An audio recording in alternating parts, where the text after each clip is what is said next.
Hello ফ্যামিলির সবাই, তোমরা কেমন আছো? আশা করছি তোমরা সবাই ভালো আছো। আমার আরেকটা নতুন ভিডিওতে তোমাদের অনেক অনেক ওয়েলকাম।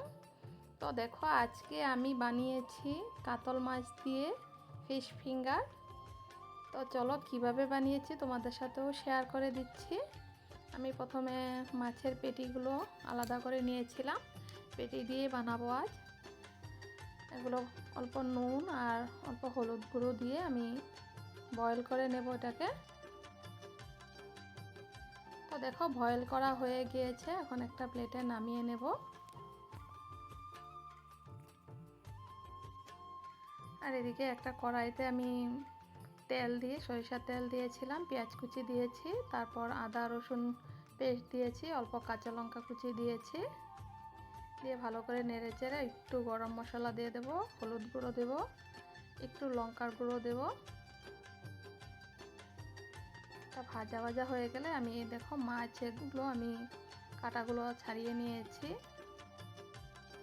আর কাঁটাগুলো ভালো করে ছাড়াতে হবে। তো দেখো হয়ে গিয়েছে। এখন আমি যে পেঁয়াজ ভাজাটা ছিল সেগুলোতে আমি দিয়ে দিয়েছি।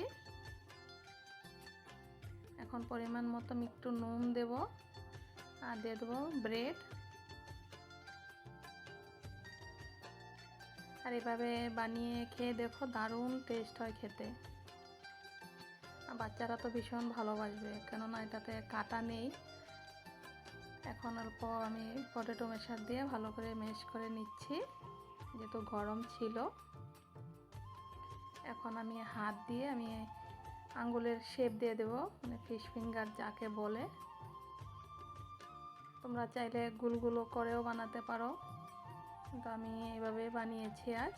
তো দেখো বানানো হয়ে গিয়েছে। এখন আমি একটা বাটিতে আমি দুটো ডিম ফাটিয়ে নেব, আর একটা বাটিতে আমি ব্রেড ক্রাম্ব নিয়ে নিয়েছি।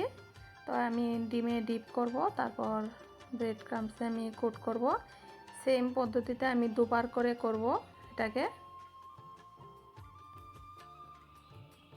প্রথমে ডিমে দুবার করব, তারপর ব্রেড ক্রাম্বসে দুবার করব।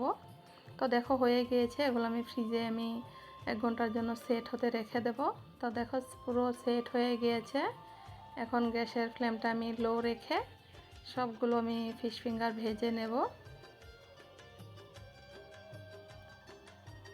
তো দেখো আমার ভাজা হয়ে গিয়েছে, এগুলো আমি নামিয়ে নেব। আর আমার ভিডিওগুলো যদি তোমাদের পছন্দ হয় তাহলে বেশি বেশি করে শেয়ার করে দিও, আর নতুন হয়ে থাকলে আমার পেজটাকে ফলো করে দিও। তাহলে এখনকার মতন আসি, সবাই ভালো থেকো, সুস্থ থেকো। দেখা হবে আবার আমার আরেকটা নতুন ভিডিওতে।